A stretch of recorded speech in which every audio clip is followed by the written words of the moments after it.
Lo sako katina mabota na bino.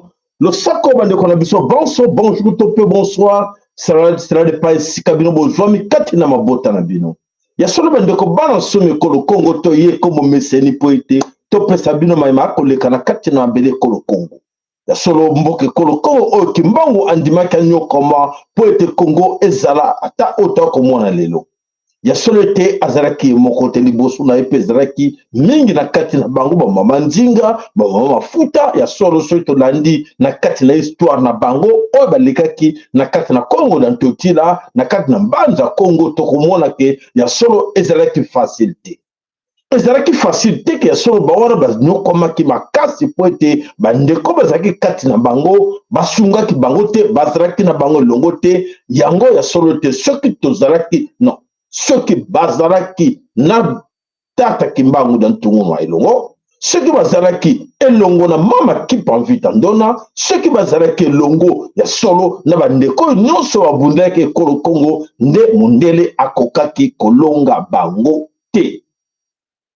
Mais malheureusement bandeko na biso babangaki nde fimbo ya mundele, malheureusement bandeko na biso babangaki nde munduki ya mundele babandone ye abitete etali bisote babeli beli nzoto et ba mususu o bazaki trop faible encore ba se comploter na mundele moyini poete ba nuire kaka bandeko na biso melelo etumbo bango basalaki karma ya bango oyo bakoko na biso wana oyo baboyaki kolanda nzela oyo tata kimbangu na ntungunwa alakisaki bango oyo liboso mama kipa mvita ndona alakisaki bango poete yalobaki ke bandeko boza komona bato baza koya oyo balingi baboma ngai oyo balingi biso te tata alobi soki tolandi bango tokonokoma kati na mabele na biso bamonaki lokola masiki bango bandimaki yango te bakanisaki ke mama wana aza koloba po ete ye alingi kaka succès na ye batikaki po ete soki basanganaki ebele po ete banguna wana bazalaki moke ezala minduki na bango bakoka bato te na mabele na bango mais bango babangaki munduki comme tout bantu oyo abangaka munduki akanisa kotikala éternellement na kati na mokili mais à fin de compte bakenda mpe bango nyonso batikala te mais mundele s'installa. Comment est-il arrivé que mundele s'installa kobanda wana lelo azodomine sur biso ndenge nini mundele abanda l'époque wana na lelo mundele aza kaka wana aza kaka komonte ba stratégie de père en fils eza kocontinue mais biso tozoleka na betape toleki tobosani oyo tata kimbango amonaki toleki tobosani oyo mama kipa mvita amonaki tozoleka toza kobosana ke ya solo boyo baleki liboso na biso mpe batelemaki basalaki la révolution na 1959 batangaki lokola biso te bayekolaki kelasi lokola biso te bazalaki moins instruit. Mais qu'est-ce qui est arrivé que bato bazalaki moins instruit babangaki mundele te babangaki minduki ne te mais babenganaki ya mati mpe avion akimi mais biso tobeleli tolobi ke toza baintellectuel totanga tokota bakelasi ndenge nini tozokoka te kobengana mpo moto aza kotortire Congo oyo aza konyokola Congo eza kaka mondele mundele soko otali bien quelque part bomba ndenge na nsima bomba ndenge na nsima mama oyo bomba ndenge na nsima tata wana bomba ndenge toujours baza kobombana na nsima ndeko na biso et bakomi encore plus sage plus intelligent babomba bikuta 8000 km à 12000 km ye na kiti na ye kaka boye na sigare moko Oh, bangama nanga bazosala, esclave nanga bazosala. Ne vous en faites pas. Quand téléphone kaka, na musika. Ay bato bazokata basali, bazobanga na musika, po basala musala oyo, mondela azotika bango basala.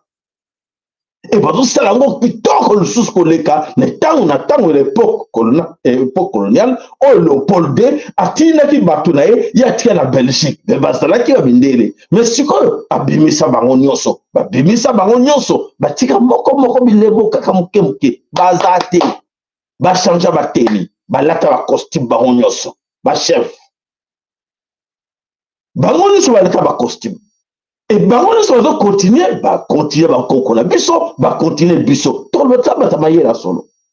Est-ce que tu es fier ya ko le baké? Tu as vraiment to kota ba kelas to tanga. Et en plus, to tangi na bango. Na ba moko ya classe na bango. To tangi na ba classe moko na bango, bana na biso bazo tanga na ba classe moko na bango. Mais comment na makambo to ko vivre lelo, bana na biso ba ko vivre yango. Na bobangi. Ce que nous vivons aujourd'hui, c'est tout ça qui est battu d'ailleurs, tout le monde déjà. Tout le monde déjà, bana na biso pe, bakoza na bobangi ya bana na bango. Mais c'était l'ami, non? Mais on est avec lui à l'université, non? À l'institut supérieur tel, à la formation telle. On a fait la formation ensemble. Ma comme chef, non, en mboka na yo. Voir même les Libanais, les Indiens, bazo dominer biso na mboka na biso. Bandeko oni. Tokolo bani. Biso tamba yele, poto yoko ba français, poto yoko ba anglais, poto yoko ba latin, poto yoko ba espagnol, poto yoko yeba binoko na bango, mais na kate mitu eloko zate bandeko na ngai. Qu'est-ce qui ne va pas entre nous? Qu'est-ce qui ne va pas entre nous? Là, j'interpelle tout le monde. Je n'interpelle qu'un ma politicien, n'a pas interpellé biso nyonso. Donc, je reconnais wapi tous la kaka nyama. Kuna tuzo bakita ba bantu, biso ba bantu, bango ba reptilien. Mais ndenge ba nyama bazo commander biso. Comment ba reptilien ba jouer de vent na biso et bazo manipuler biso lokola ba nyama, lokola ba chien. So bibo sala. Et non, mboka na yo me ya to pesa commandement na 8000 km. Na 12 000 km, yo na mboka na yo, tu obéis. Non, tu vas faire ça. Écoute-moi bien. Ba gangue la même ba gangue. Ba élite, ba autorité. Oya Afrique, oya Congo dans tout. Il y a une époque, comme Vanina quitte, a dit je suis roi, je suis empereur, je suis prince, je suis président, je suis ministre. Pas Vanina quitte, mais mon tour peut commandement à 8 000, 12 000 km. Azakout permet, il y a comme ça tanga kolekaye. Il y a Africain, on a tanga mini kolekaye. Mais Moutouana na musika de pèse commandement, on a tient un plan d'ailleurs, ça doit être comme ça. Oui, monsieur, oui, chef, oui, patron. Et avant de respecter la lettre, ah non, j'ai besoin de 5 millions. D'accord? Envoie-moi 5 millions de dollars. Et envoie-moi 10 millions. J'ai besoin de 3 kilos. J'envoie quelqu'un, écoute-moi. J'envoie quelqu'un, il va passer par là, chez toi, tu lui donnes 5 kilos d'or. Tu lui donnes 5 kilos de tout. Oui. Et à mobiliser peu bateau, mondelo la soja, baké un avion na tarmac va récupérer accueillir à vie 5 kilos, 10, 100, 200 kilos d'or, bâtir la carte, ou un aéroport, et côté un avion, jet privé, ou et qui. Mais mes chers, on se pose des questions. Est-ce que toi, vous autres, est-ce que vous pouvez vraiment faire ça dans l'autre sens? Pour l'homme, on va continuer toujours à condamner les autres. Ah oui, mais le port de Kassakou, monsieur le président, je vous nomme, monsieur, Kamobutu, c'est quoi? Mais c'est vieux là, franchement, c'est quoi ça? Mais parler comme ça, comme un sango, comme ça, pourquoi? Ah oui, parce qu'il était à côté de la sango. Il était avec eux. Mais aujourd'hui, beaucoup parmi nous les condamnent. Non, mais c'est à cause de ça que Mobutu a récupéré le pouvoir. Mais oui, en écoutant des discours pareils. En écoutant des discours pareils, Mobutu a la bakoula qui est. Mais les vieux là, Tokuzana Bango, Baleka. Il y a la trahison Mobutu avec Lumumba, Baleka. Tout le monde qui n'est pas Lumumba avec la complicité de nos frères. Mobutu, de nos frères, Etienne Tshisekedi, de nos frères, oui, on y sort. C'est complotant pour Lumumba. Mon frère Nabango, sous ordre, il y a l'Américain, sous ordre, il y a Mindele, Akenda.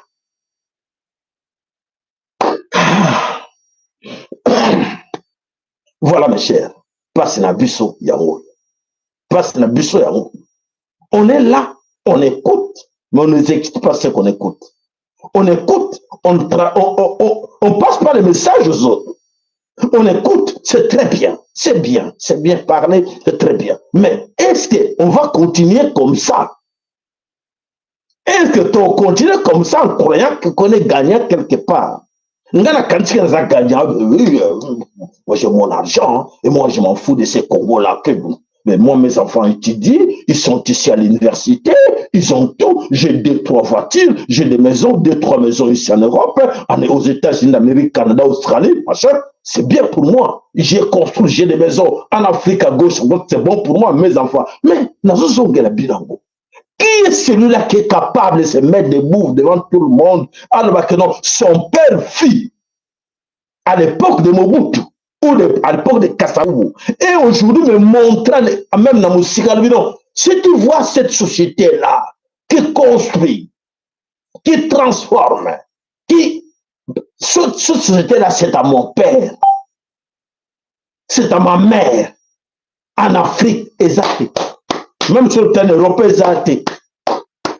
Donc, c'est-à-dire que Papa Naye a salaki le mal, a détruit Zaki pour rien. Mobutu a détruit pour rien, la peine perdue. Et il a perdu tout ce temps, plus de 32 ans au pouvoir, pour rien, pour servir l'intérêt des autres. À Nyokoliba Congolais, pour rien. Le grand maréchal Mobutu, pour rien. Il est passé, il n'a rien laissé. À sa famille, à ses enfants, même de loin, rien. Pourquoi? Le Mobutu, les Kassavou, je dis, je sais tout le monde. Mobutu, les Kassavou, Tchombe, Nani, Bango, Yoso, Landabo, Lukaboyeba. Batika est l'autre côté. Et l'autre côté, dans leur passage, et l'autre côté, Mouba, dans le Bango, Bakozala, contact, ah, ça c'est. Soratika qui, et ça qui 10 ans. Baboto laki. Oh, nous sommes batika qui, les cas qui 10 ans. Ah, c'est mais prouvez-nous, Baboto Limbongo. Villa bazo qu'on fout à terre, château bazo qu'on fout à terre, Baboto Li. Dire Baboto Li. Mais est-ce que servi cacaté d'exemple, mes frères, mes sœurs? Est-ce que vous servez d'exemple et que Bissoton Baké, ah, tous ces vies-là, Baleka, Basani, Batikani, rien, mais ils touchaient beaucoup d'argent comme vous autres. Ils touchaient des milliards comme vous autres, mes frères, mes sœurs. Ils touchaient beaucoup d'argent. Ils étaient aussi bien aimés, bien manipulés par les mêmes gens qui vous manipulent aujourd'hui. Par les mêmes gens qui vous aiment aujourd'hui.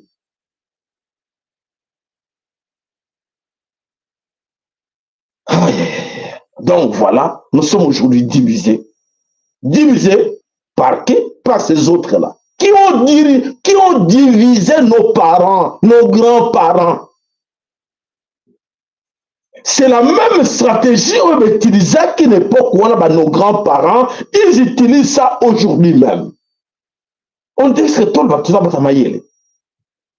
tout le monde sincèrement que tout ça qui n'a pas de classe, si tout le monde quelque part dans le restaurant, si il y a des fois mamsou joué aux aki na plus intelligent, mamsou zaki ne connu qu'on les cahiers et mamsou yazaki mpiaker aki na l'arte, mamsou un exemple bébé.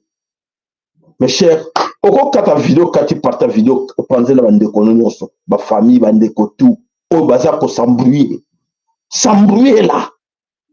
Pour le cadre de manipulation. Nous sommes embryés de manipulation. C'est la manipulation. Bazo gérer manipulation wana malamu en te faisant croire que oui yo perende ba poni yo. Yo le muto sala meilleur que le Mobutu. Yo le sala meilleur que le Kasavubu. Yo le sala malamu que le Chombe. Yo le sala malamu que le Boy. Mes chers amis, zéro. Un jour, parce que je sais que tout ce monde-là nous écoute aussi. Dans notre monde, on a raison. On a raison. Ah, mais à cette époque-là, mais ce que nous avons quitté, nous avons salama bien mon boutoute, nous avons salama bien na Kasavubu, nous avons salama bien na Lumbumba, nous avons salama bien na peuple congolais, nous avons salama bien Zaïrois capacité. Voilà. Donc, c'est-à-dire que tu as la même sang que c'est au Bakenda. Donc, comme tu as la même sang, tu as subir même sort que Bango. Ata au salingeni mes frères, mes sœurs, ata au salingeni macho mikiti, yeba kangoke, natango biso la biso tokana na malamu te, natango biso to comprendre le jet de l'ennemi. Mes chers amis, place ndé, tala mbana na bia bana nga ba nyoko malokola ngai. Ah, ben ndeko na ngai ba koko na ngai ba nyoko malokola ngai. C'est ça. Et je lui dis que non, mais papa, ça toi aussi tu exagères. Tu es tout le temps là, combat. Mais les autres sont là, ils sont corrompus là-bas. Allez les suivre là-bas, mon cher. Zéro. Si tu suis là-bas, au côté de l'ocon, on se rappelle qu'on ne bénéficier rien. On va avoir miette. Allez, on va miette. On pas besoin de dire miette. Le yobo côté de quatre va miette. Et alors, quand on continue pour un jour, pour moi, les gens ne vont pas qui m'ont comme qui. Mais qui m'ont bisouté. Qui m'ont bisouté, ça m'a qui m'ont salakité. Mon salam mama qui va vita. Maman bébé va salamout. Mon salam qui m'ont salaki. Mon salam mama qui va vita salaki. Il y a autre salabiso. Vous bien noté. Mon lolo, tu dois bêta, on va bêta qui. Eh, biso dans la chance. Tu dois bêta, moi, on a bêta déjà. Na télé na batwaze péré on bazo kanga mais il y a ça qui limité na avancé 15-10 personnes mais le non ça musalango toza wana 100 au même moment 200 bozo landa ils sont 200 bozo salango bino bozo yokango bozo sala makambo ni soko yoke tiki donc c'est à dire que nazo ngape nazo compter musala mama qui pa vita mais bande ko na marqué bazo epelé mais bazo comprendre rien. Ngapi no sala musala tata ki mbangu dans tout le monde sala ki. Ne mende ko ba comprendre rien. Donc passe na biso pour continuer. Et tout ça nini. Tu as mon tour capter mémoire. Il y a retenir ou pas que il y a revoir histoire que ce qui s'est passé à l'époque d'Abango et maintenant nous le vivons. Comment tu dois permettre à nous de vivre en haut? Et tandis que nous sommes de tous un bango proche. Otoko banga bangote. N'importe la bakoko la biso, moko tebe to ba français va plus sale du monde. Mais yo nyebi. Yo il soit vérité tout que non, bazaki très sale. Mais quand ils viennent chez nous, bah nous on va prendre ba tata la biso que ba sale. Bah on va propre. Mais to ya oyebi que non ba français ba peuple le plus sale du monde sont les français. Il y a un qui va parfum, il y a un qui nini. Le temps que vous allez connaître, il y a un qui va courir, non, religieux, vous allez voir qu'il n'est pas un tata. Religieux, vous allez voir qu'il n'est pas un zambé, il faut dire, mais il faut banga ma soum. Mais les autres, comme moi, que mingi ba yela qui biso le kuta. Mais si on différent tout ça par rapport à ma tata na biso, par rapport à ma coco na biso, oh ba leka, oh ba la même mentalité que yo tata yo maman. Dans la même mentalité, donc toujours là que surtout comme on a que biso toujours avantage, il y a Kobima, il y a Kotanga, que soit disant que les kabango, mais dès que moi là que non, bango bazali batanga qui moins que biso, mais bazali bazaki na mayele l'époque na bango, bandima ki teke makamobo ko yela bango, mais yela ki bango. Mais biso toi comme on ango, toi comme vivre yango, mais toujours mayele te. Être tiré ban na biso buzomba au talon na mitou. Manque ya connaissance. Manque ya connaissance au tout ça. Vous avez de la chance, vous avez une formation. Mais pas besoin quelle formation. Information, c'est-à-dire pouvoir. Quand on t'informe quelque chose, il faut jouer en gros, ah, le Cambou, ah bon, c'est comme ça. Donc, on utilise en gros pour faire ça et réussir en gros. Mais bisous, toi, comme on l'a dit, tu dois jouer en gros, tout le temps, dans TikTok, dans smartphone, bisous, kakaboui, bonjour, mon yango. Mais toujours changer, toujours dans la même Nzambé en côté. Mais le tout est Nzambé à Zali, mais toujours dans la yété. Parce que Nzambé, c'est un principe. Moto moko komona Nzambé na mokili azate, mais Nzambé, c'est un principe. Bolingo, mi be kompe misala. Nous, sommes sala kaka toujours dérouté. Nous, sommes sala kaka toujours dérouté. Donc, il y a la côté de Zamba, to côté de Sobe, to bimi na mboka, to zongi de Sobe, to côté de Zamba, suka wapi. Héritage ndio tika bana na biso ete ya moko na biso matondo kwa na bino ya solo bande ko nusu buzoko na biso kombo na tata nzambe kumisama kati na moko na biso oyo ayoki kamwa parti oyo kamwa 20 minutes oteleki bino wana eza vraiment très riche en connaissance oyo ko apprendre moko na biso ya koyeba azanda ne pona nini yaki na mabele oyaki na mabele kaka po ete omelaka bière te po omelaka bafantane te po oliaka fufu semo loso kwanga te mais ezali po te ya solo oloba eloko moko ke mission nini ngai nayaki nango nzambe atina nga mission nini soki oyaki na yo oza na mission ta moko te oyo nzambe okokolobaka un jour ke non mission na nga nzambe atinaki ngai yango oyo yebaka osi na peine perdue oza lokola nyama po banyama mpe mosusu bazalaka même na mwa avantage moko boye aza na mission oyo nzambe atindaki nyama wana kotelema liboso baninga azokengela baninga asirele baninga to bakimi linga koatake bango bakimi mais soki yo oza nango te tata mama kiari kibeni mpasa pamba ya solo nalobi yango ya solo pasi ale tokota na mozindo. Êtes-vous déjà demandé pourquoi les Tutsis, les Hima, les Hema et les Hutus tuent les Congolais au Congo? Avez-vous déjà essayé de comprendre la guerre qui se passe au Congo? Une guerre imposée au peuple congolais qui se rage depuis plus de 30 ans et que vous trouvez si complexe? Eh bien, ce n'est pas seulement une guerre simple, c'est un génocide. Pour comprendre le génocide qui se déroule au Congo, il faut qu'on voyage en Éthiopie. Bolanda. L'Éthiopie était autrefois un grand pays avec des Bantous, mais après de nombreuses tentatives, elle a été envahie par le Yémen. Yémen est un pays d'Asie de l'Ouest.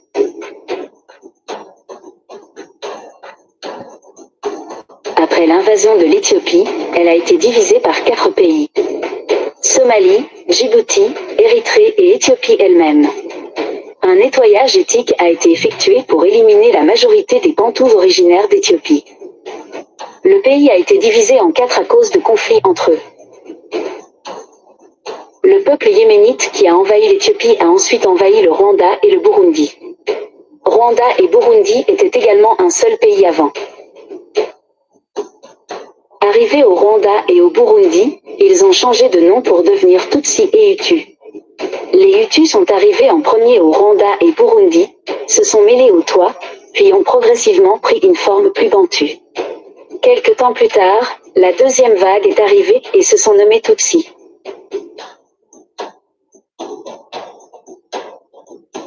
Durant la période coloniale, ils ont commencé à venir travailler au Congo. C'était la première fois, vers 1939, que des Hutus et des Tutsis ont visité le Congo. Les Hima, Tutsis, et les Banyabisha, Hutus, sont des Rwandais venus travailler au Congo et y sont restés pendant la période coloniale. Ils ont également massacré de nombreux autochtones à Bunia et se sont emparés de terres. Certains de ces Rwandais ont vécu quelque temps en Ouganda et au Burundi avant qu'ils arrivent au Congo. Des années plus tard, ils se sont à nouveau battus et ont commencé à s'entretuer. Des millions de Hutus et de Tutsis ont fui vers le Congo pour échapper au génocide rwandais. Lorsqu'ils sont arrivés au Congo, avec l'aide des grandes puissances mondiales, ils ont découvert que nous avions des minéraux et ont conclu des accords avec eux pour commencer à leur vendre nos minéraux à prix bas. Ils ont fait un nettoyage ethnique et le remplacement du peuple congolais. Ils ont tué et remplacé le peuple congolais pour emparer de ces terres. Ensemble, ils ont commis des massacres au Congo. Ils ont tué, remplacé, créé de nouvelles tribus, notamment à l'Est, et infiltré des tribus autochtones. De nombreux Congolais autochtones ont quitté leur village pour échapper à la mort et, une fois en fuite, ils ont pris le contrôle de leurs maisons. La plupart des maisons habitées par des Hutus, des Tutsis, des Hema et des Hima sont des maisons abandonnées par des autochtones qui ont fui. Ils ont parcouru tout le pays et des soldats infiltrés, des policiers, des groupes rebelles, des Kuluna, etc. Ils ont détruit l'infrastructure. Mes chers amis, bandeko makambo nyo sotela kabino ba histoire du passé pour être abiso musuba kanseke makambo to vivre et bandi lelo. Parce que beaucoup pensent que aujourd'hui que no makambo Félix Mutayena bangote. Non. Félix T. Félix n'a rien à voir là-dedans. Hippolyte Kanambe, c'était bien avant que Félix, bien avant que Hippolyte Kanambe, bien avant que Mobutu. Vous avez compris. Bien avant que Mobutu. Donc, c'est-à-dire que Makambo est un projet plan à moyen, à court, moyen et à long terme. Et Salama. Et nous le vivons. Tant qu'on vivra en go, n'importe quoi on a kala, tu es qui histoire oti. Keba utele wapi, ngeen bakotaki. Mais le lo yebi. O sala ngonini. O sala histoire à prendre le nini. Tokotala ni o sala na on peut être sérieux de leçons pour comprendre que bazo diviser biso mo bango ba renier. Mais bango bazo ko bomba na simne fino na kati. Po ba yaki banda kala. Bo baza lelo on va tout tu vas kimans bazala quitter l'époque. Voilà les dangers que nous avons pour kala ba kimans bazala qui kaka to mona bango ndenge wana barakati na bango. Mais lelo ba kuti na kabaka na stratégie bango bazo diriger biso.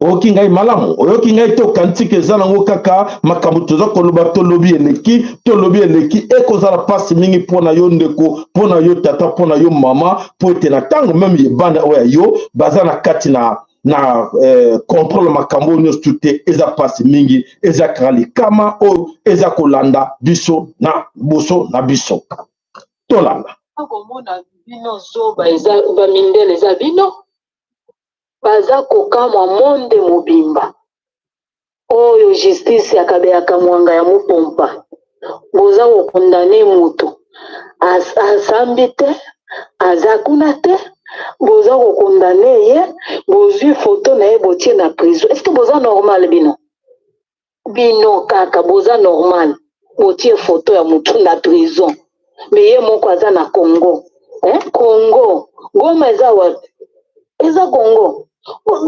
akita Chilombo akita na bato na ye bazwa ye si boza na raison ya kokondane Chilo nani Kabila bozwa ye yo boti mwana na yo kuna na nani na itu eza na kabeka. Voilà bandeko tokei na kati na kabaka na dossier ya condamnation ya Hippolyte Hippolyte Kanambe. Alors, bah, condamner Hippolyte Kanambe, la peine de mort. De l'autre côté, il faut pas condamner Félix Tshilombo la peine de mort. Donc, tout ça, bah, ça, sakana biso. Bah, sakana biso à gauche, à droite, tout ça, bino yango, ndenge nini, ezali koleka. Alors, mes chers amis, nous les Congolais, tous les quatre discours, oyo, ba stratégie, oyo, occidentaux, bazo préparer biso, enfin, bazo créer distraction de masse, pour être biso to zala, na kati ya distraction, et bongo, bango, et zala pona bango, ba, to lukaka facilitation. Facilitation, zalini, to lingi kozo côté a, oya faible, nini kolela, koste victimisé. Tant que tu dois se victimiser, bango bazo créer biloko, on a pour te biso to lelaka, to se victimisaka, et ça passe, les occidentaux s'installent aux quatre coins du Congo. Pour votre information, bah, comme il peut accélérer, occidentaux, accélérer l'installation na bango, na ba planning pour être ba côté les biso déjà, ba diviser biso déjà ba congolais, ba faiblir biso, et voilà, ba accélérer maintenant implantation, il y a ba base na bango, na ba kwenyoso avec les Tutsis. Parce que pour la bango, il faut toujours que tout va salir un bon boulot, infiltrer biso dans l'armée, dans la police, dans l'administration, et va faiblir biso et Syrie. Tout va diriger l'administration, va diriger politique na biso, va diriger l'armée, la police, non seulement beaucoup la bango. Quoi que le contraire à éviter. Vous vérifiez beaucoup que non seulement beaucoup na bango, bon nous sommes dirigés Mboka, au besoin du gouvernement, Baouti Kigali.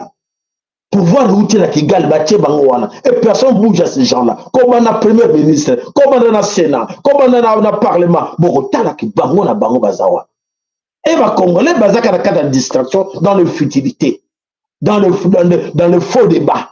Ba débat kaka ngai kuna ngai kwanga wana ngai fufu wana ngai semulu wana kaka comme ça ngai bière wana ngana leki bango pona sombi costume ya cher ngana zelaki kuna pona zana soulier ya cher bazo passe na kata mitu bazo eloko ezate eloko etento na biso. Alors les blancs en profitent, va donc continuer. Dommage que les élites congolaises, les autorités congolaises aujourd'hui sont animées par la peur. Animé par la peur comment? Oui, parce que bang, c'est que non, ne fais pas ça. Tu n'es pas autorisé de faire ça. Il faut nous écouter. Regarde, lis dans tel livre. Regarde la loi. C'est quoi? La Cour pénale internationale, c'est payé Zawana. Regarde la justice internationale. Ça, il ne faut pas le faire. Mais Bango Moko va respecter en côté. Bango Moko, les Occidentaux ne respectent rien. Et Bango va obliger yo à respecter au Banga. Donc, au Bangi, et comme la carte de la Bisso, et voilà, toujours quelqu'un dans la Bisso va pour le lobby, va se rappeler à Bisso. On se rappelle Bisso. Le temps va seguir Félix, regarde, il croyait qu'avec leurs frères du père et mère, et il allait s'en sortir. Voilà là où ils sont aujourd'hui. Voilà. Et il va donc accepter Bisso, que Bisso va tout. Regarde, là, même il politique quelque part, il est très content, les tous sont très contents du travail de Félix Tshilombo. Parce que Félix est entouré par ces gens-là. Si ma précaution, nous sommes entourés. Entourés Bango. Nous sommes tous. Maintenant, on va profiter. Et puis, ça va gagner quoi? Zéro. Et bon, on va souffrir pour être gagnant. Parce que on va le gouvernement, parce que on va la police, on va l'armée, on va sous commandement. Alors, mes chers amis, voilà. Tout ce que nous voyons là, ça se passe devant nous, n'est-ce pas? Devant nous sommes comme nous avons les cas. Et qu'est-ce que tu dois faire là? Tu dois faire là,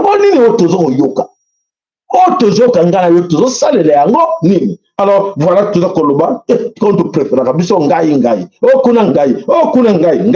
et alors les autres en profitent toujours mikolonoso et ça va la mise sur la biso et alors celui qui vivra verra à la fin des comptes ceux qui croient que aujourd'hui que gagnant, je vous assure que bako regretter encore plus que yo que abasala que salam punda. Voilà, mes chers amis, la grande stratégie de continent. La grande stratégie au moment de baisse à dollar, ça vient d'où? La grande stratégie à baisse à dollar, nous avons été pour l'indiago. Tu vas savoir que c'est quoi yo? Ma camisole qui n'est qu'à malembe. Tout ça comme moi ma camisole qui est kende na Congo pour te battre pelé, baza ko comprendre na ngoti ba venir comprendre que ya solo ma camisole non so salama ceux qui va te ceux qui n'a pas ya banguna ceux qui ni bon na élément oyo et bon comprendre. Pour la nini bakitsi dollar na Congo. Allez, suivez. Normal, et tout le matin, mais baga 100 francs, les logos 500 000 francs. Toi, ben, on va dire ça, on va mettre ici, on va dire ça, on va parler beaucoup de télévision autour de ça. On va dire qu'en gros, on va dire qu'en détail, on va dire non, ça, le dollar est à 9 200, 9 500 sous Kabila, Rwanda, tout le monde, mais Mouka, ça va pour le prix fixe, le dollar est à terre. On va chercher, on va liquider, on va Bakamere a démissionné en 2011, président de l'Assemblée nationale a aussi démissionné pour l'intelligence au Bengal. Il était au Salabiso Bomboine, au Salabino Nini, au Tchakaeka, au Lukeleka Poste, Mande Sirite, au Lukeleka Poste, Intamaele a tout sur être Tchaï, c'est Bissou Kia. Oh, je ne sais pas par rapport à Bango. Faut nous qu'on a Bissou Moto, voilà qui gouverneur, André Kimuta, Mouta Pouiti, Yauta nous a Bissou Moto, tout le monde a été lié, on s'est Bissou Kaba Pouiti, Banini, Tomela, Ratolangwa, jeunesse Neba, nous travaillons à Kaka. Surtout Salabino, mon équitibo, l'objet dans mon tour, on a 31, à 33, tout le monde en haut. Pas liquidé, on a bon, on va faire de la Chapoua, Wakima, na Mougani, car pour moi, à Témé, Bachaka Nini pour la Témé, Bachaka Nini pour la Nunda, qui t'a raté. Tout le monde en haut, tout pour faire normal, et tout le monde, mwatembe toyebaka 100 francs lelo koma 500 000 francs pwani matondo voilà bandeko ndeko na biso mwana na biso a raisonné yango tomoni ke asali video wana tolandi yango. Alors mes chers amis, toza koluka na toyeba eloko nini pona nini dollar ekiti na kati na mabele kolo Congo. Quelle est la stratégie qu'ils ont utilisée pour quitter dollar? Ba fuite d'information bimique, ils ont besoin d'argent. Ils ont besoin de dollars. Besoin de dollars. Alors ba kosala nini, il faut ba quitter sa dollar, ba tourner planche à billets, bah tourner bah franc et belé, bah franc comme le tourner ou belé, bah ça na bango bah nanda qu'on a bango monter bah carton. Il faut ce que dollar bah franc et kita pour être bah gagner na dollar, pour être économie na bango et ça qui mingi na ba franc ou bah tourner chaque jour planche à billets. Alors, basali yango pour négocier qui dollar et mataki tina 28 000 et le lot bah comme et mamsou azote pour pesa la 24 monsieur la 25. Imagine basali bah tozo ko ba yeba ba yebite. Mais eza plan bango il faut ba gagner ba mbongo wana nyoso ba dollar oyo eza na maboko ya batu et bango ba tia na ba valise na bango. Pour aller où avec ça? Pour chercher à fuir avec cet argent. Voilà la stratégie. Pour que komona neti comme ko banga.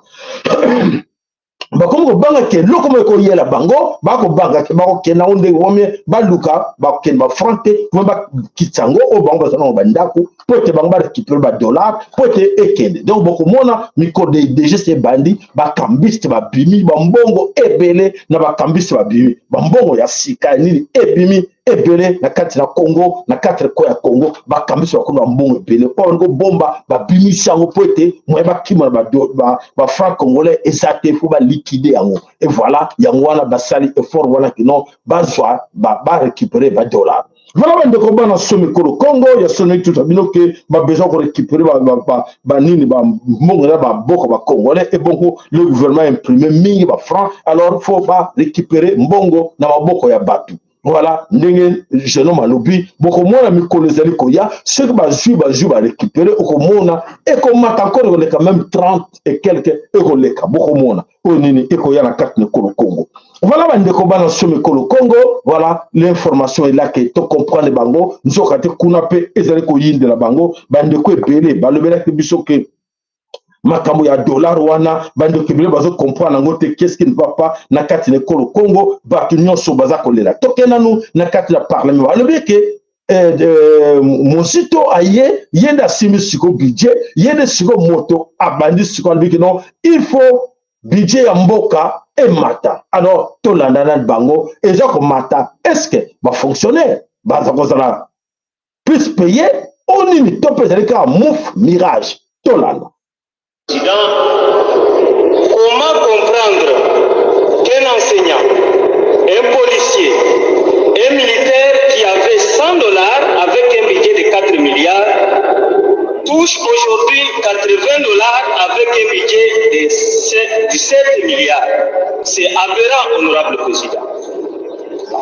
Honorable président, chers collègues, le gouvernement a prévu 18 milliards, 798 millions, 760 247 francs congolais au titre des frais de fonctionnement de la réserve armée de la défense. Je me réserve et je me pose la question, honorable président, comment les Wazalendo vont résister au front sans la motivation? Il est quand même regrettable, honorable président, que les Mouzalendo, que les militaires soient au front, son enfant est chassé de l'école pour insolvabilité. Sa famille est délogée par manque de loyer. Iko haya, honorable président, et même satanique, qu'au même moment que le Mouzalendo est au front, mais sa femme est au campus universitaire en train de laver les habits des étudiants pour chercher quelque chose à mettre sous la dent. Honorable président, lors de l'investiture du gouvernement, j'avais proposé à Madame la Première ministre qu'on donne 500 $ seulement aux militaires, aux policiers, aux enseignants. Iko franga kidogo. Qu'est-ce que le pays manque pour payer ces militaires, ces enseignants, ces policiers? Les ressources naturelles et minérales, honorable président, on a l'or, on a le lithium, on a le manganèse, on a le cuivre, on a la forêt, on a l'eau, honorable président. Qu'est-ce que nous manquons? À partir du mois de mars, solde est multiplié par 2. On surtout ma bengi militaire. On surtout ma bengi policier. À partir du mois de mars, solde est multiplié par 2.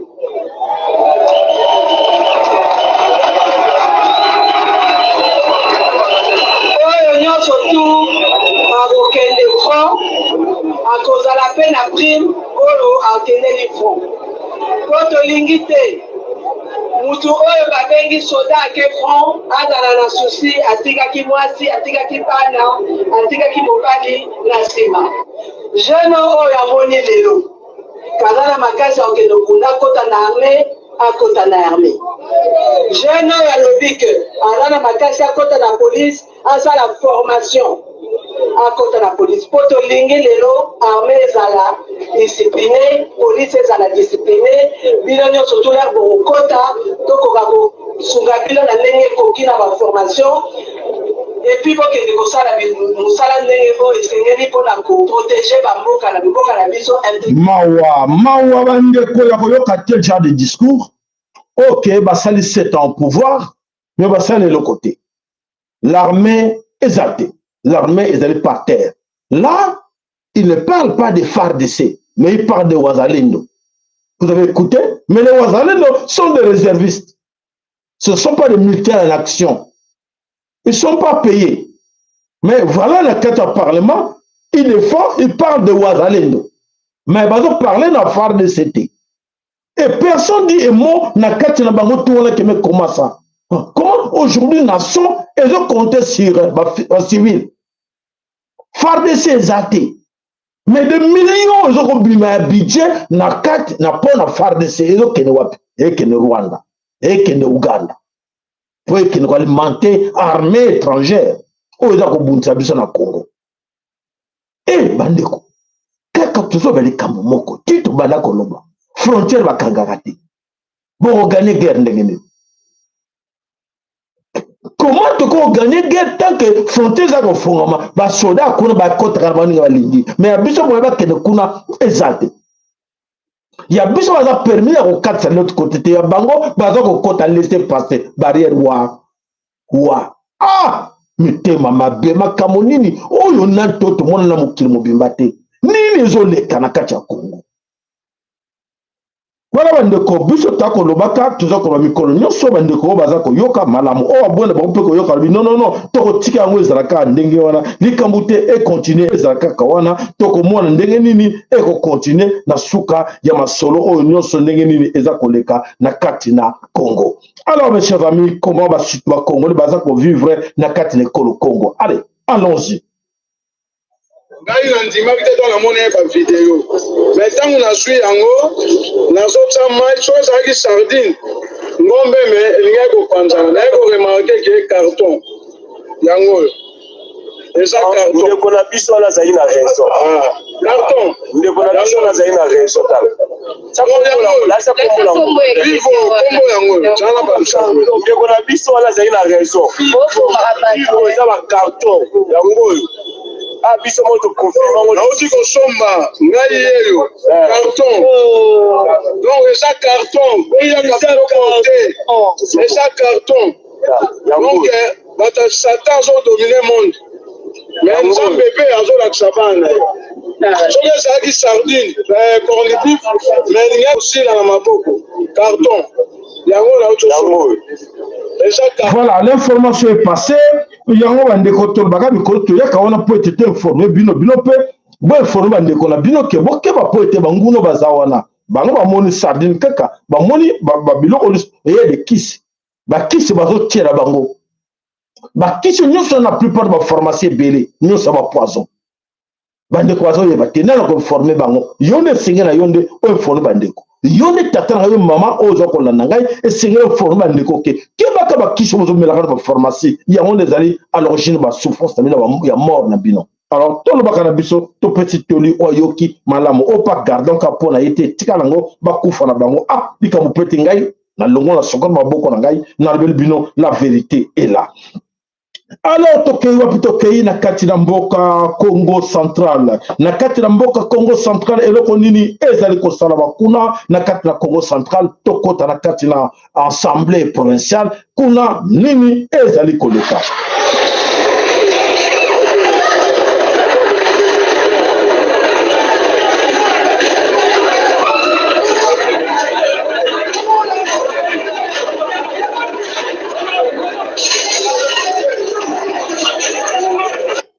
Voilà la kati ensemble provincial la kati Congo Central bitumba ekoti kuna na parlement bako bundela nini bako bundela mbongo bako bundela comme sauter bako bundela te ko défendre Congo bako bundela te ko défendre bande ko na bango oyo bazali ko boma na kati na Congo bako bundela mbongo na bango po bango baningi mbongo mikoleka batisu po na bango ba parlementaire ba sénateur il faut kaka nyonso ezali ya bango mais dans l'entretemps toujours na kati na Congo Central kuna bandeko pe mususu bazali ko boma bango na banani batuti bakoti déjà na kati na Congo Central batuti bakota bakoti te bakota déjà na Congo Central tant to bakaba ndeko bomona nyoso to la bino mama kila o tanga na kati na Congo Central bandeko bayeba to mona za Congo Central kate na bandundu na Équateur partout bazali tout ça ko répéter bandeko so bité makaba tali bangote. Alors bolanda Congo Central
voilà.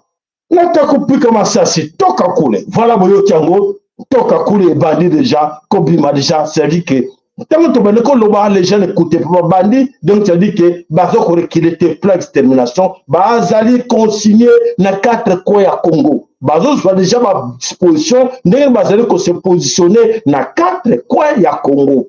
oh bozo mona awa na kati ezoleka na kati na bandundu en ce moment na kati na lisala na kati na kikwit na kati na bolobo boyebi yango te eza koleka mosusu video bomoni te mais bazali positionné partout et biso tona bisengo tokobina tokosepelaka mais ekozala ndongo nous sommes en français, nous sommes mal barrés donc ça dit que ozo la biso liboso bande ke bele ba papa sema ndo makambo mikolo nyonso mais ngala mliko kipango tarbo na on dirait blague et to vivre abo na kati ne Kongo ezo la biso malembe eza kwa malembe to komona ngo o koloba ke arataki yango na ebite soki yazana ne mais to vivre ngo biso nyonso. Alors bande ko bana somi ne ngora qui vivra verra to komona yango liboso na biso ekoleka na liboso na biso nyonso. Alors to ke wapi to ke na kati na mboka to ko belela na kati na chopo kuna na kati na Ozaïr makambo nini eza koleka kuna makambo nzela kuna oribike nzela penza bipola kaka na bipola mbaleleki troxe bino na kota ki sangandenge nini ya kupola partout mais mboka zo tourner et tourner bango se regarde na bango za na gouvernement na wapi na Kinshasa wapi kaka mbongo mais ozo le kana province l'abandon gouverneur ya mboka quelque part il y a province pour y pas do Kinshasa et dans la contrôle alors ye ami pesi na kati nango allez ya zo sala ndenga lingi oh na Kinshasa bazo tonga banzela te batonga te bonga na province non ça bourgmestre ya province alors lobanini pote ye kuna ba yebike na Kinshasa na kati ya Kinshasa capitale gouverneur ya Kinshasa abomatu nzela tonga te le côté et bon ye gouverneur ya province akosala nini ye pas kozwa oh nyonso ba taxe oh nyonso bimakuna nyonso ya ye tout pour lui rien pour les autres. Alors toke wapi na kati na ba province totala Wolimbisi toki allez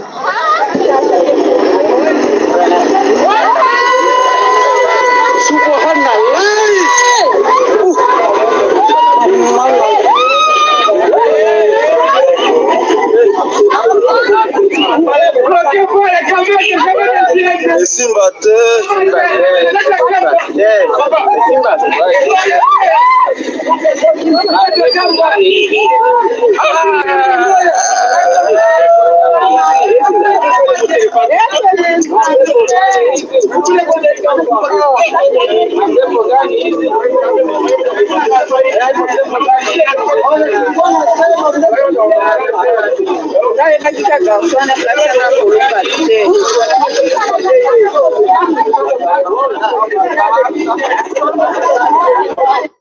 voilà bandeko ndenge bandeko na biso baza konyokoma na 4 coins ya Congo na ba province moto ko défendre bango azate bako suka wapi po ete bayebi déjà que nyonso oyo eza koleka wana eza ya pasi mingi mboka ezali à l'abandon nani abandonner mboka bakonzi ekolo Congo ba abandonner mboka batiki yango na maboko ya banguna.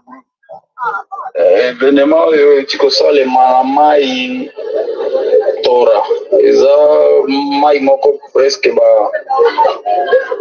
ba 800 ou bien ba 1 km na nganga zo tokuti mutuka ekwei elix moko ekwei wana yuti Kisangani après tripoter epe linge déviement pour tripoter epe lisusu ekwei na mai eza événement tikosalema sikoyo na ba 18h juste voilà 5 chantiers oyo Hippolyte Kanambe atikaki oyo abongisaki bamboka oyo asalaki nyonso bandeko na biso bazo réclamer que Hippolyte Kanambe azonga na pouvoir. Voilà 5 chantiers oyo atikaki yango nde eloko eza te bandeko na biso mboka eza kokufa ya kopola mboka esi poli na 4 coins. Alors tozela mboka sika ebotama. Alors mboka ngo sika botama ndenge nini on verra bien ndenge nini Congo ya sika ezali koya liboso na biso. Alors ben de connaître biloke ya solo ke ce qui se passe na kati ya mboka qui c'est grand espace grand Kivu ezali plan oyo ya occidentaux basalaki nyonso. En ce moment, depuis semaine passée, n'importe bino que plan bango basalaki ba réussir plan na bango. Ba réussir plan na bango, ba dit que ba suna besoin que na Kinshasa te. Pouvoir à Kinshasa, restez là. Occupez-vous de ce qui se passe à Kinshasa. Et là, Bango va lui dire, oh, oui, occupez-vous, Bissot a besoin de sous, il y a comme à Kinshasa, Bissot toujours déjà, espace, il y a Est Mobimba, Bavandi. Alors, qu'on appelle na Katina, na Kisanga, na Katina Mbujimai, Félix par lui, oui, moi je continue, mais là, comme na assurance, Abeniko Tonga, oye, Nenga Yebaki, na Mbujimai, ba université, ba Nini Nyoso, Abeniko Tonga Kaka, na Mbokwaye. Il s'en fout les autres. Moi, je m'en fous. Moi, c'est Mbujimai chez moi. Et comme il mouille, et ils ont grave. Totalement, et Kosuka, Nikolizali Koya. Alors, Toki na Katina Mboka. Na kati na mboka Goma nini ezali koleka kuna na kati na mboka Goma ya solo bandeko ezali ya koyinda po ete plein mindele ekokisami bolanda.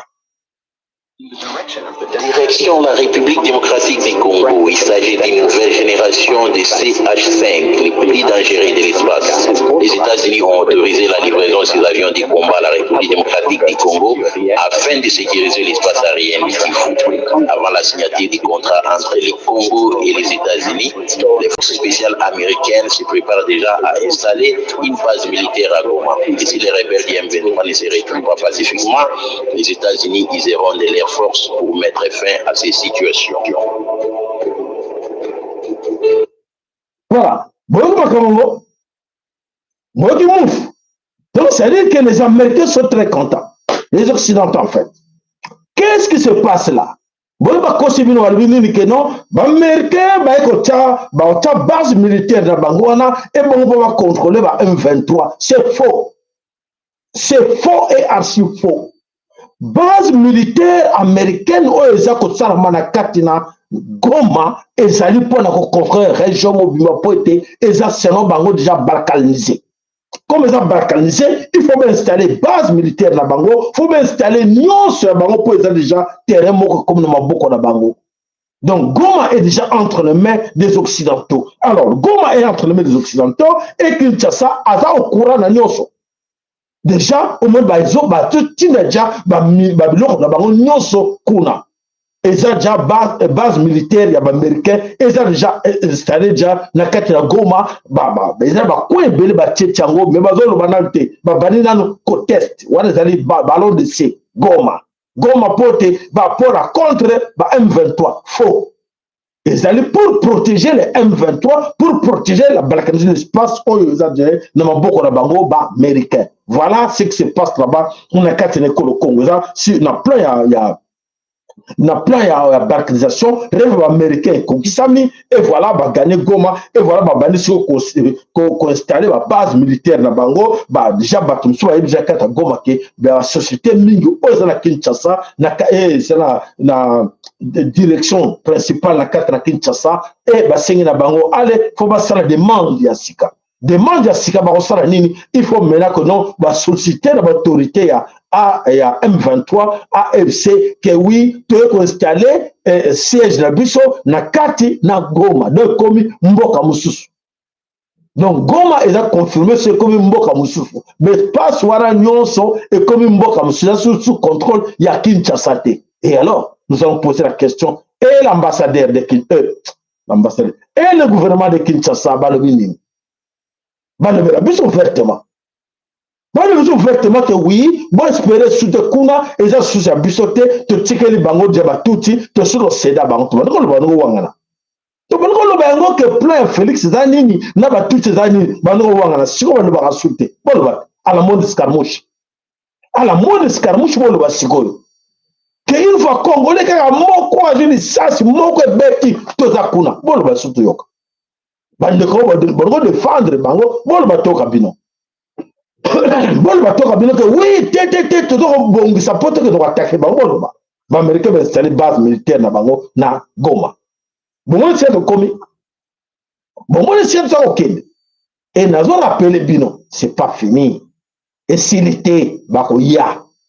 Bango moko, l'air bakozawana, 15 ans, 20 ans après, bako attaquer encore.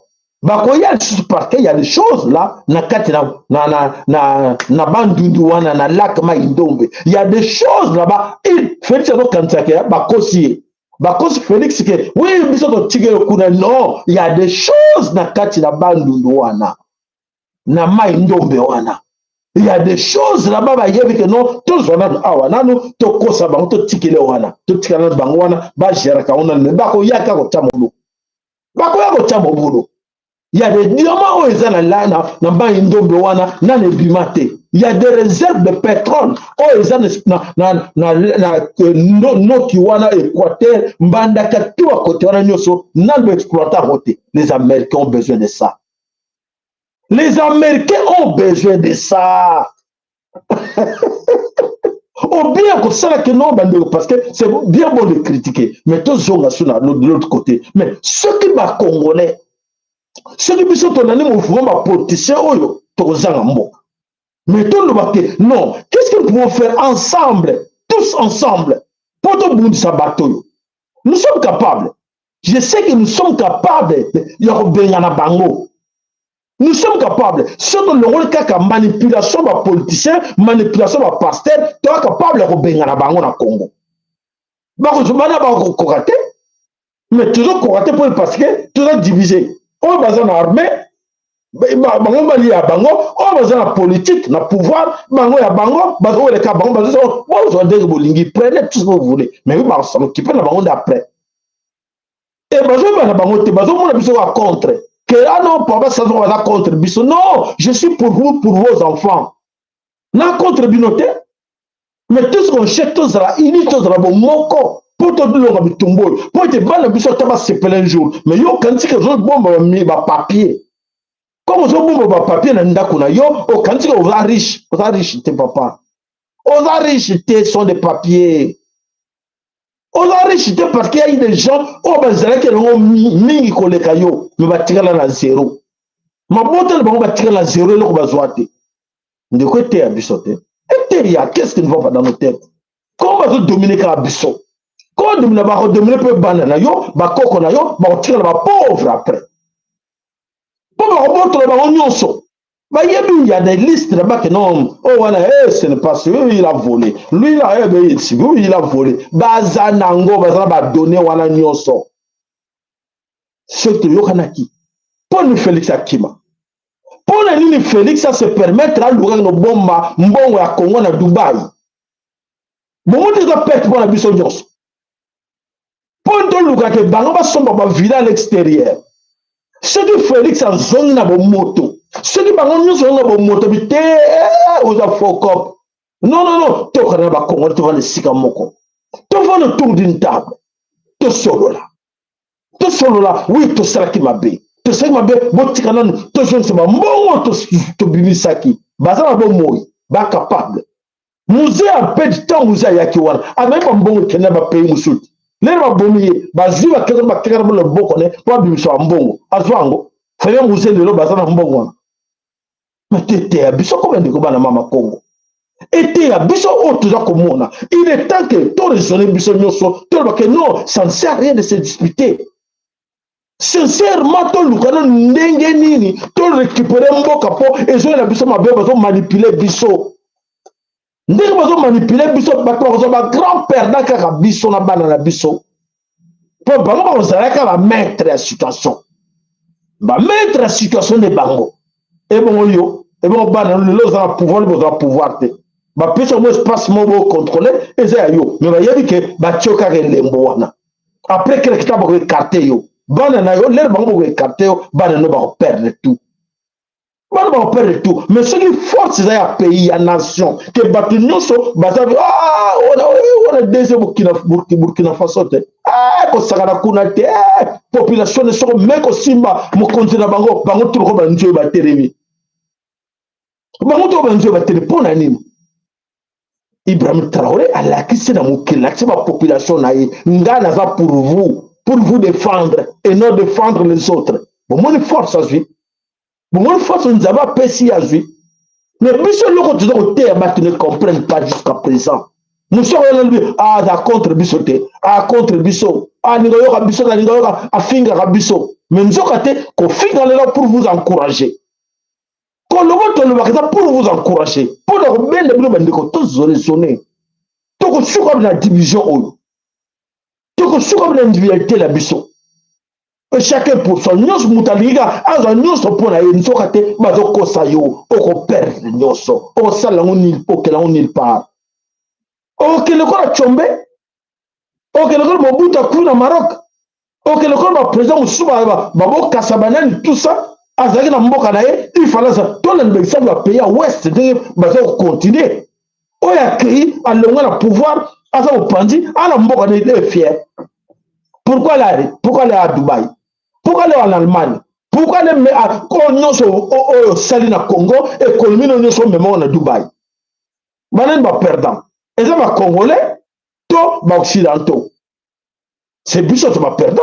Pour te permettre de tiki qui non, ah toi ban, tika kende, tika. Mais ce que nous te bon, les kamote to limisana. To zonga ne sika boko, te. Non, et comme moutouma abimazate, mouta abimate, bambo on ne se zonga. To raisonner à côté wana. Que oui, bambongo nyonso bobimisa ne bande songa. Mutaka na muninga te, mutasara muninga mabete. Allez, to vendre autour d'une table. Allez, to sara nini poto tonga mboke kolo Congo. Allez, bino no botikana mopanzi. Soki to vandi ndenge wana. Que oui, bapaya nyonso bobimanana. Po bapaya, ba contre les kamona zolubao. Bapaya ba ondima te.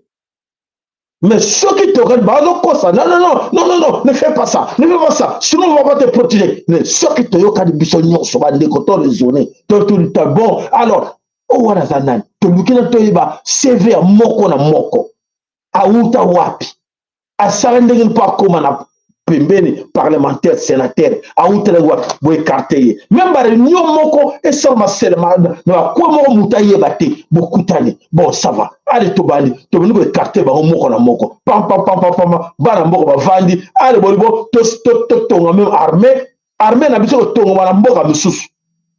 Et tonga na mboka misusu, tongi armée, to sali armée na mboka misusu. Allez, boule, quitter mbala moko na Congo. Bah, technique, c'est belé. Pour ne pas contrôler, bah, détruire l'armée, bah, détruire la police. Mais vous créez moussous dans l'extérieur. Et mboka. Force on a besoin de panja mboka, force on a les critiques boum, et je contrôle l'aéroport. Allez, et je contrôle la beach, et je boy. Allez, et ben on contrôle chaque mboka. Bon, c'est les bango partout. Que non, bon ben c'est les qu'on a mité bango. Je sais pas on a dit ça. Je sais pas on a mboka boy. Allez, bon remplacer bango, même l'espace à une semaine. Bah je contrôle la Congo bima. Bah on méga sauter. Bah on méga té. Mais nos amis qui sont de pouvoir raisonner, bon, on a combien? La vraie c'est qu'on peut corrompre le biso. Ok, l'anguapi. Bandoko la biso, ok, l'anguapi. Oh, bon, c'est là-bas corrompre le biso. Bon, ok, l'ango, wapi. Bon, bah, keneki l'ango le bosso, bah, souka l'ango, wapi. Oh, époque à Kassavo, ou tiki nan. Époque à Mobutu. Oh, bah, soit à mou et belt, on go banga bango, na ba costume ya cher, ba nini. Bah, kenda l'ango, baza l'ango, wapi. Raisonner dans le bateau, tout autour, il y a Félix Chilombo, les autres, tu raisonner, Bakenda Lango, Basuka Lango, et Banana Bango, Bazanani. Et Théabino. Et Théabino, ça m'a l'oba tata, nous amène à temps en lobby, mais il est possible que tu répares Bilokwana. Tout est possible. On peut réparer. Tu peux réparer la vitesse Nyoso. Tu peux réparer Nyoso, des gars ou Nyoso, des Kobasali. Mais tous en a Bango d'accord. Que tu répares. Mais si vous avez un entourage d'abino, ils ont infiltré déjà, ils ont pourri, entourage de banani, on peut se conseiller, on a nani. Ah, conseiller, on a Aza Kimans, on peut se conseiller. Pour y aller à Boutou, à Sorba Nekonaye. Ben non, faut contrôler que la neka n'engue wana, à l'obakini, à Sarakini, à la fin de compte, yom tu as perdu, yom ministre, yom député, yom sénateur, la souka, yom tu roules là. On connaît là, vous ne trouvez rien. Pourquoi on va lesquels bossons, ça ne trouve rien. Bah, finalement, ça ne trouve rien. Bah, la cabine de près. Chacun de vous va y aller, ah, na compte, na comme moi, na comme moi, si na comme deuxième femme, na comme ça, na bah, bino nyonso. C'est le quand on bombe, papa n'a de quoi, au bombe na bangoté. Mais ce que bien l'union fait la force, surtout ça ne peut pas moto mon corps. Et c'est un barreau, quoi, matondo na bino nyonso astroboza komona oyo eza koleka wana baaméricain basetrouve bazwi vraiment bandi kosinstalle na kati na babase militaire na bango na kati espace ya Grand Kivu. Na Grand Kivu baaméricain baza na esengo baresir ku na bango et voilà mpona bacontrôle espace ya Grand Lac bapays ya Grand Lac nyonso baaméricain batija base militaire na bango et c'est parti boye bino nyonso baaméricain so batija base militaire ezalaka toujours liwa na liwa. Bah, secteur c'est comme si on avait bitumba. Voilà là où nous sommes arrivés. Pour Anini, pardon, tout ça qui va yokani. Tout ça qui va divergence la biso. Nous voici ce que nous sommes arrivés aujourd'hui. Faut qu'il y ait mingi toko la réalité pote. Il faut dire ma faut qu'il y ait pote to corriger. Donc ça qui va politicien, va politicien de la même sur le rero nyo soke. Oui va diviser on va péter bon. Yo ne va pas bien ngai. Yo ne va pas bien ngai. On va péter passer wana. Passer ko ça ka bandeko. Mais surtout ça qui sincère, la sincérité. Ne te comme une photo comme une autre. Bandeko ngai. Personne ne sort de la tête haute. Personne n'a hôtel moi. C'est moi. 7 ans après regarde. 10 ans après regarde, c'est moi. Zéro. Jamais. Bon, du belanga, jamais au plus en réseau comme le balanga nganga. Nous sommes le bayon sur mon allélo. Et Théa. Rien n'est encore trop tard. Rien n'est encore trop tard. Il est grand temps de revoir Bissonios. Mais rêve n'est tout ça là. Et mais rêve voilà. Est-ce qu'on répare on te prend intérêt à bande na biso surtout lingabango. Matondo Bandeko, voilà mes chers amis, le Goma aujourd'hui entre les mains des Occidentaux, vous le savez, c'est déjà fait. Alors les systèmes américains, banane tout ça, justification à Bango pour contrôler la balkanisation à Congo, oui, tu es base militaire pour être maté M23. C'est faux. Baye wana pour mater M23 pour Bango Baza M23 AFC, ce sont ces Américains là. Baye wana pour contrôler, pour stabiliser Makamukuna que voilà, ils ont déjà terrain au-dessus comme Yabiso. Allez, on va continuer avec ça. Voilà mes chers amis, aujourd'hui bandeko bakameza ko ndeka na carte de Congo ezali ya pasi na mawa ya komona o nyonso tozobela bino esenge na biso nyonso moko na biso a raisonner. To raisonner ko batu. To raisonner ko banyama te po bango ba yebike to raisonner ko banyama biso ba bantu. To raisonner ko banyama to kanto éternellement. Mais muto kansaka o éternellement na kati na mukili ya luka ka nyonso za pona yi. Mais muto yebaka ke non ngana koleka. Na penga batu bakolanda mais batu bakolanda na lingita ba nyokoma na mabe nga na sala là ezaka leçon que non nga na koleka na ko kende nga mais bano nga na bo ba futa mabe nga tata na sala na bo ba futa mabe mama nga mama na sala wana nde mutu esalaka comprendre tete o na salelo bana na ngai ya bankoko na ngai bakonyokoma na place na ngai. Alors, azonga ka simare zona ka bomoto, achaka tete to tana se to bongisa pon intérêt ya bano to tinga lobby ba bénéficier na musalo to sale pote mokili peza la reconnaissant na biso matondo. Voilà bande ko bana some kolo Congo ya sona kanti boza ko mona o nyosa ko leka na kati ne kolo Congo na kanisi bobo no yiba ngote ke eko za ndenge wana alors nzoka te makambo eza ya minene. Alors na kati na Goma ba confirmer nini na kati na Goma des choses qui se passent là-bas bande ke belé o ba yeba kiteke ndenge nini bato bazoko kumba kuna na kati na Nord Kivu ezali ne ba komi ko confirmer biso ke basi ba gagner espace wana et mutata moko azana droit ko basusu azate. Allez, à l'image. L'AFC/M23, via ses autorités, a informé qu'à partir de ce 1er novembre 2025, retenez cela, vous êtes à Goma, vous êtes à Bukavu, vous êtes dans l'est du pays, vous êtes à Kinshasa, vous êtes à l'ouest, vous êtes au nord comme sud, retenez cela. Je dis bien à tous ceux-là qui sont en RDC, retenez qu'à partir de ce 1er novembre 2025, l'AFC/M23 a informé via ses autorités qu'aucune personne, voyageur, va quitter Kinshasa, Lubumbashi, Matadi, en bref, les zones occupées par le gouvernement congolais et se rendre dans les zones occupées par l'AFC/M23 ou le mouvement armé AFC/M23 et avoir des documents qui seront signés par le gouvernement congolais et que ces documents seront valables. C'est-à-dire, si Bimi à Kinshasa, tu veux aller à Goma, si tu veux quitter Lubumbashi, Kisangani, tu veux aller à Goma, avec les documents signés par le gouvernement congolais ou signés par les autorités congolaises, si tu arrives à Goma, à Bukavu, si tu arrives à Masisi, à Rutshuru, si tu arrives à Kabari, ces documents ne seront pas valables. Et pour que ces documents soient valables, il faudra avoir un visa de l'AFC M23. Que ce soit pour le humanitaire, que ce soit pour le civil simple, que ce soit pour des simples commerçants. Ça va se faire comme ça, selon l'AFC M23. Et la plus grande question ici, est-ce que c'est le début du fédéralisme que le M23 a toujours demandé? Voilà, voilà, on ne parle pas de fédéralisme, mon frère, voilà, c'est la balkanisation. Pour les Américains, les Occidentaux, c'est confirmé. Et va c'est ordre de le faire, parce qu'ils ne pouvaient pas le faire. Mais ce Bamba, et ben Nanga, il y a un soutien là.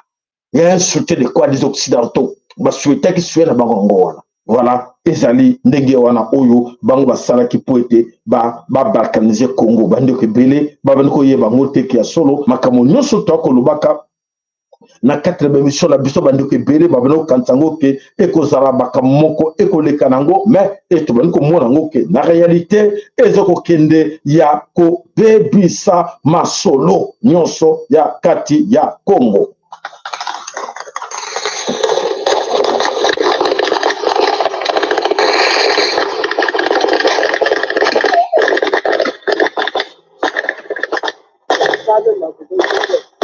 Voilà masasi yako beta manakati na Sud Kivu.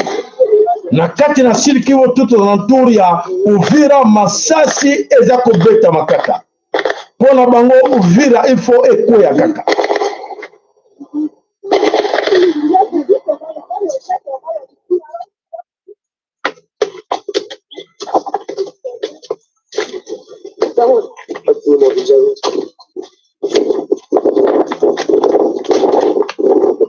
Voilà bandeko na kati kuna ya solo masasa ko betama bandeko ebele baza ko ebate.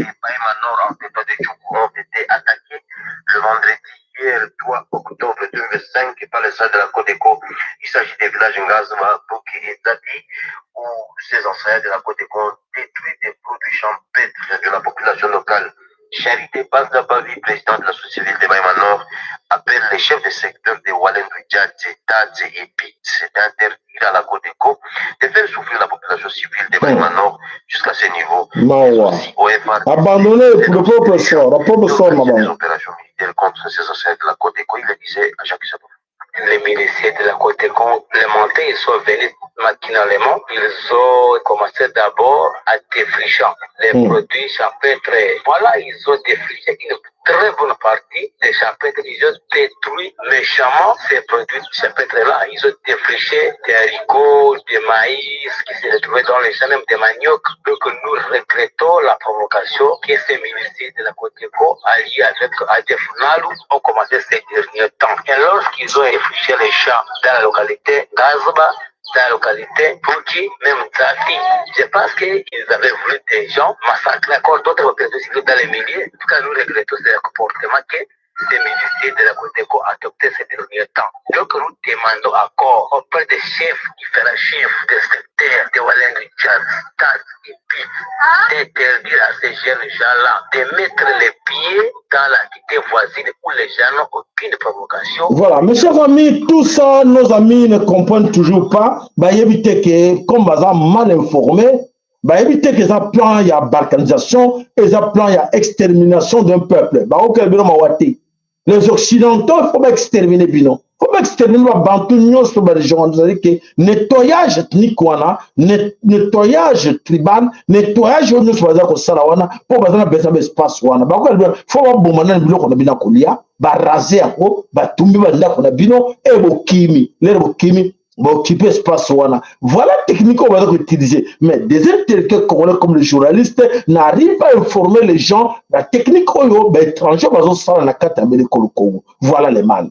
C'est-à-dire que les gens pensent que les français mais avant l'information tout ce que nous sommes en train de vivre là-bas dans la Katina, un espace il y a Grand Nord, un espace il y a Grand Kivu.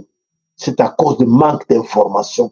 Ceux qui vont me connaître, on a eu l'information pour ma cambo, ils ont daté de l'éloté. Et ils ont daté de 15 ans, 20 ans, tu vas le lever ma cambo. Tu vas que le coup de tout le bâtard à Bendeko. Tout se préparer. Et qu'il y a ma bébé. Mais ballon du matin. Ballon quand tu dois comme ça. Moutamano Lukanin. Ah, on a la somanda konanga. Ah, on a la tonga na konanga. Na tonga konanga bukavu. Na tonga konanga na goma. Na tonga na bugan. Lelo, bazanga. Ba perda. Donc tu sais, on va appeler le port Bendeko. Nous sommes au gouvernement. Tout le Bendeko, c'est la carte à gouvernement. Ma vrai Congolais, c'est la carte à l'armée. Il faut, qu'est-ce que nous pouvons faire ensemble pour mon côté à Kobima la tête haute. Les bateaux sur sa kuna, bah gagnant on va nous exterminer bango, moi gang al souté.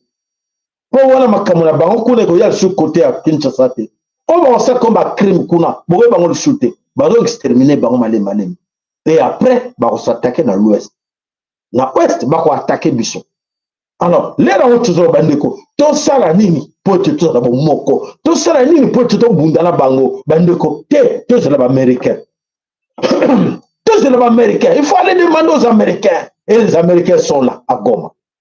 Vous avez perdu le temps. Vous avez perdu le temps d'aller derrière Washington, derrière Doha.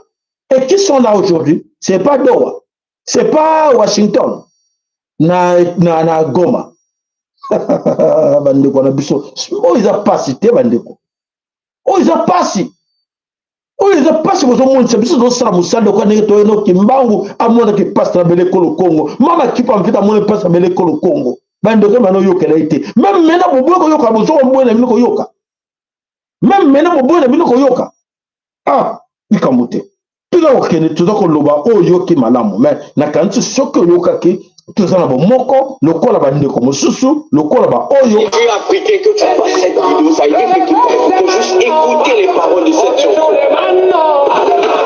Résistance, le grand maréchal. Résistance, résistance, résistance. Cher africain, écoutons. Incroyable. Alors, voulez-vous partager la vidéo? Si on ne veut plus voir nos enfants appelés immigrés, on ne veut plus voir nos enfants mourir dans l'océan, si on ne veut plus voir nos enfants vendus comme esclaves, alors protégeons nos leaders. Protégeons nos leaders. On a perdu Sankara, on a perdu Sankara, on a perdu Lumumba, on a perdu Lumumba, on a perdu Kadhafi, Kadhafi. Ça c'est vrai ça. La famille, j'ai publié la vidéo. On protège. On protège Traoré, on protège Tiani. L'Afrique debout. L'Afrique debout. Le réveil, c'est maintenant. Le réveil, c'est maintenant. Pas demain. Le réveil, c'est maintenant. La famille, partageons la vidéo, républions la vidéo. On doit protéger notre Afrique parce que nous sommes le continent le plus envié au monde. Je vous assure. Incroyable. Voilà. Est-ce qu'on peut pas chanter que protégeons Félix Tshilombo? Est-ce qu'un jour, tu le bangote? Pour le minute, tu le bangote. Parce que Félix n'est pas avec nous. Mais celui Félix a dit que oui, il est maintenant, il est sincèrement avec les Congolais. Est-ce que tu le bangote que non? Félix, pour des acquis projet en il y a 5 ans passés, on était dans le chemin que nous, on peut les protéger. Tu vois que dans le chemin, on a pu se nyonso. Ndето le baraboité. Ndето le baraté. Mais tu vois que chez moi, on a dit non. Oh, ça, pourquoi ça ne te protéger? Avant de connaître, parce que pour n'avoir kima. Ozoka. Le long, il parle de l'Afrique, mais dans l'Afrique, il veut protéger Tchani, protéger le président, il y a AS, mais il ne cite pas les autres présidents de l'Ouest et du centre. Parce que le monde est corrompu. Le président centre, pourquoi ne pas citer? Ils ne sont pas en Afrique. Mais c'est la honte. Mais ils ont cité Lumumba. C'est Lumumba ils ont cité. Est-ce que bien va conduire Yamboka. Bon, permettez un jour moi le baquet. Enfin, Bazbunga Kinzela, Bazonga Kinzela, et Mboka est remonté. Auto a remonté cette 80 division à Bissau. Division il est échec. Tu as remonté tout ça la multiplication, la force. Multiplions nos efforts. Division est un échec. C'est ce qu'on demande. Qu'est-ce que nous pouvons faire ensemble encore pour sauver cette nation? Ndeko, Ce qui pays wana est rendu ce que tu es maintenant aujourd'hui, il faut dire merci à la nation. C'est la nation, comme si ce que tu es aujourd'hui. Je la paix reconnaissant. Je reconnaissant que non, je n'ai pas aussi sauvé cette nation. Comment je dois faire? Non, non, non, nasara ki berer, to ba kosa ki ngai, na tour ça ki ba be, ba kosa ko endurna. Maintenant je suis là. Qu'est-ce que moi je peux faire? Bandeko, to sera bien. To sera bien, on peut faire quoi ensemble pour te résoudre le problème à Congo? Pour nous le but batangi ba président Moussoute kaka bango misatoana. Pour bazon boyokani. Bazan ensemble soudés pour le bien de l'Afrique de l'Ouest, AS. Mais bah tu vas combattre bango. Même va combattre Bango. Nigeria, Côte d'Ivoire, et Bénin va combattre, va réussir que pour échouer. Grâce, parce que la population, Bazana Bango, Batia Bango Kovalik, ne touche pas, n'osez pas, n'essayez pas, Bazana Kati, protéger. Population ou te protéger à Kamout. Ne pense pas que l'argent, ton argent, est pour protéger. L'argent que tu prends là pour amener dans le pays, et qu'on protège jamais. Derrière, qu'on bombe yo. Parce que comme ils ont beaucoup na bango, c'est un profit pour la bango, parce que va tirer na bon moy, on revendique bambongo wana. Vaut mieux ba éliminer, ba exterminer yo, mbongo on est tika la bango, nenge tika la Mobutu, nenge tika la Bokassa. Ande ko tope sa tolisu nenge ni. Mes chers amis, Félix Tshilombo, sengambo zongisa bambongo na Congo. Zongisa bambongo na Congo, organisons autrement. Zongisa bambongo na Congo, tout le bac non, vraiment conseiller biso et to récupérer Mboka. Tu es capable de récupérer Mboka. Les Américains veulent que tu es capable, mais comme diviser la biso, il y a pas besoin de biso. Tu as la passe son na mawa. Ba biso ko ba zoba. To ba jemuka mike ba manipuler biso et voilà, Goma est tombé. Est kuna nyo se tombé, manque de il y a information, mais vous êtes informés. Vous êtes tous informés. Vous avez cette information.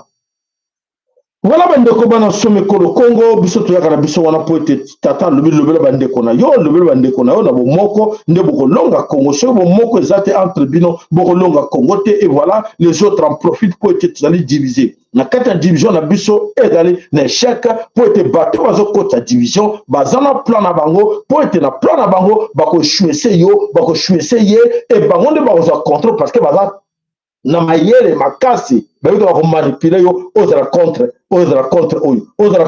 à la fin de compte ba retirer batango na mpaze ko balwa botikali yo moko. Qu'est-ce que tu vas faire? Au sala rien ba se ba kangi yo matondo. Alors bandeko toke wapi na France. À l'instant, Sébastien Lecornu démissionne. Il a présenté sa démission ce matin à Emmanuel Macron. Quelques heures seulement après la nomination de son gouvernement, c'est déjà terminé. Ah, c'est historique, on faisait le calcul avec Naïla, on disait 12 heures ou 15 heures pour un gouvernement. Alors, je me tourne vers Laurent qui a peut-être plus d'expérience. On a déjà vu ça. On est sur un moment gravissime. C'est absolument le Premier ministre. Dramatique. C'est-à-dire que la France n'a pas de majorité, la France n'a pas de gouvernement, la France n'a plus de Premier ministre. Au moment où l'on se parle, est-ce qu'on sait si cette démission a été accepté? Oui, on vient de l'apprendre, cette démission a été acceptée par le président de la République. La France n'a donc plus de Premier ministre en fonction, c'est un Premier ministre démissionnaire. Vous vous rappelez comment ça s'est passé pour les précédents? Lui-même n'avait déjà pas de gouvernement. Il va expliquer les affaires courantes, mais honnêtement, c'est du jamais vu. Enfin là, on est dans une situation assez incroyable. Et la question maintenant, très vite, c'est ce que disait ce matin Xavier Bertrand, c'est que veut le chef de l'État? Parce que tous les regards, plus que jamais désormais, se tournent vers l'Élysée. On disait le fusible Premier ministre n'est plus là. Que va faire le chef de l'État? Est-ce qu'il va dissoudre à nouveau l'Assemblée nationale? Est-ce qu'il va chercher un autre Premier ministre? Déjà, à nouveau, la France insoumise, le RN disent le président doit partir. On est sur... Je pense que c'est vraiment... les mots sont pas encore, mais c'est vraiment historique. Hein. Voilà, bandeko, mes chers amis, comment France va bouger, basé va soutenir les Français, par quel pied danser? Et ça, c'est compliqué, nous sommes koningana. Et c'est mon koningana. Tout le monde tout ce qu'on a dit. Donc, on a na France, on a pays oyo et vendre ça la démocratie et vendre ça nyoso. Mais président va lever kuna la bête de l'événement est là. Tout le monde a comme bébé là-bas. Mais premier ministre Moussa à côté, mais ça n'est pas même un mois allez ye wana démissionné amoni nini yakuna ya moto oya kimi amoni ya grave abe je laisse tomber tika oyo na okokate alors et sengani todo tale na bango to observer ba grand démocrate de ce monde to tala ndenge ba ko souka Emmanuel Macron palobi na ko démissionner te ngala za l'homme fort parce que na za soutenir to tala ndenge nini ezo komela bango France ezakaka na chute libre. La France est là, ils ont chité caca. Économie en France, ils ont chité Emmanuel Macron par lui. Je m'en fous. Et chité, je m'en fous. On continue avec moi. Alors on verra bien. Et alors, l'échec est là. C'est déjà consommé. On verra bien comment est-ce que va français. Bango Moko va comprendre que non, il est grand temps soit de chasser Emmanuel Macron du pouvoir parce que monde peut pas cocater, déjà manipulé. La France, bon, bah, il est France est dirigée dans la France de société. Les sionistes va diriger la France. Donc, c'est-à-dire que les ministres comme Hollande, et tout ça, Sarkozy, les sionistes, les faux juifs. C'est-à-dire que comme on va diriger la France, donc, contre la France, la carte dans les boulots. Et alors, voilà, qu'est-ce qu'on fait maintenant? Il faut. Les Français, on va aller devant. Mais les Français, on manipule bango. Balamba malemba et na la continuer devant ba obligé ba courir ba nyonso ba mindima échec ya France. Alors biso siko est-ce que par exemple le siko c'est biso de la santé chez nous parce que qui les autres allent la biso actuellement le monde nous observe et ce monde qui nous observe et ban la biso baza vraiment mawami pour la ban la biso qu'est-ce qu'ils vont devenir demain avec un Congo biso to kutaki bloc moko. Et ce Congo, biso moto facilité en que ils ont balkanisé et qu'on a la conscience de biso tranquille que oui biso va te favoriser que loko yo tout ce que ça va ndeko na biso karma est-ce que beaucoup c'est que limité repentance mea culpa ndeko na biso to salaki erreur to kosaki bino toza sincère na miso na bino to saraki mabe talamboka na komi